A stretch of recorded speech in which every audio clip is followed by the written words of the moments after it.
नमस्कार मित्रों, स्वागत है आपका एक बार फिर से हमारे इस YouTube चैनल आयुष भक्ति दर्पण पर। मित्रों, आज की इस वीडियो में हम कबीर दास जी को लेकर चर्चा करने वाले हैं, जिसके बारे में बहुत कम लोग जानते हैं। लेकिन मित्रों, वीडियो में आगे बढ़ने से पहले अगर आपने अभी तक हमारे इस चैनल को सब्सक्राइब नहीं किया है तो यार प्लीज अब देर न करो, बस अब तुरंत कर लो सब्सक्राइब और कर दो एक प्यारा सा कमेंट।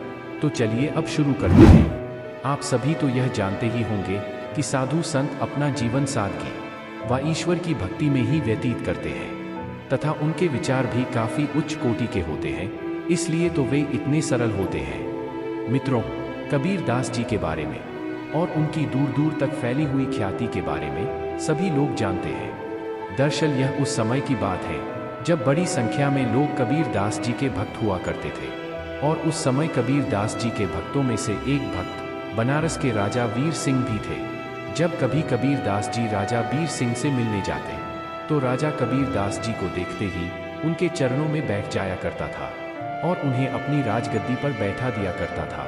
एक दिन की बात है, कबीर दास जी किसी काम को अंजाम दे रहे थे कि तभी उनके मन में एक विचार आया। दरअसल वे राजा वीर सिंह के बारे में ही सोच रहे थे।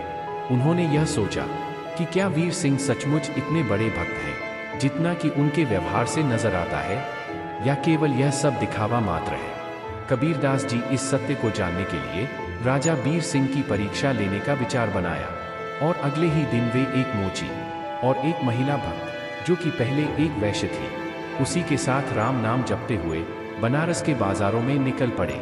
और साथ ही उन्होंने अपने हाथ में 2 बोतलें भी पकड़ ली जिसमें रंगीन पानी भरा हुआ था। वह पानी देखने में बिल्कुल शराब के जैसे प्रतीत हो रहा था। कबीर दास के ऐसा करने से उनके शत्रुओं को उन पर उंगली उठाने का अच्छा मौका मिल गया था, और उनके इस व्यवहार के कारण शहर भर में उनका विरोध तेजी से होने लगा था। कुछ ही समय में यह खबर राजा तक पहुंच गई। थोड़ी देर बाद कबीर दास जी योजना अनुसार राज दरबार पहुंचे। उनके इस व्यवहार से राजा पहले से ही मन दुखी थे, और इस बार उन्होंने जब यह सब अपनी आंखों से देखा तो इस बार वे कबीर दास जी के सम्मान में अपनी गद्दी से नहीं उठे। तब कबीर दास तुरंत ही समझ गए कि राजा भी आम लोगों की तरह ही है, और अब उन्होंने तुरंत ही दोनों बोतलें जमीन पर ही दे मारी। उन्हें ऐसा करते देख राजा ने सोचा कि एक शराबी कभी भी इस तरह से शराब की बोतल नहीं फेंक सकता, जरूर बोतलों में कुछ और ही है। राजा तुरंत उठा और कबीर दास जी के साथ आए मोची को किनारे ले गया और उस मोची से पूछने लगा कि यह सब क्या है। राजा की बात सुनकर मोची ने बोला, अरे महाराज, आपको नहीं पता है क्या?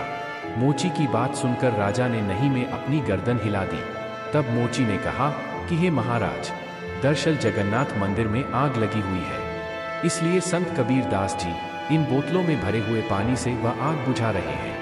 यह सुनकर राजा बहुत परेशान हुआ, इसलिए राजा ने इस घटना का दिन और समय नोट कर लिया और बाद में इस बात की सच्चाई का पता लगाने के लिए एक दूत को जगन्नाथ मंदिर में भेजा।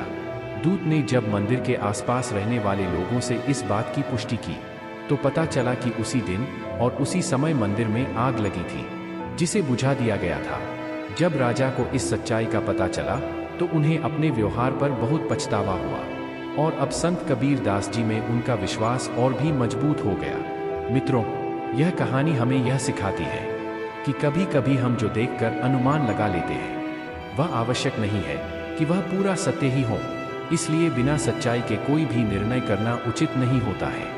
अतः हमें कोई भी कदम सोच समझकर व पूरी जानकारी लेने के बाद ही उठाना चाहिए। मित्रों, आशा करता हूं कि आपको यह वीडियो पसंद आया होगा। दोस्तों, अगर आपको हमारा यह वीडियो अच्छा लगा तो आप हमारे इस YouTube चैनल आयुष भक्ति दर्पण को लाइक, सब्सक्राइब, कमेंट और शेयर भी जरूर करें। तो मित्रों, आज के लिए बस इतना ही।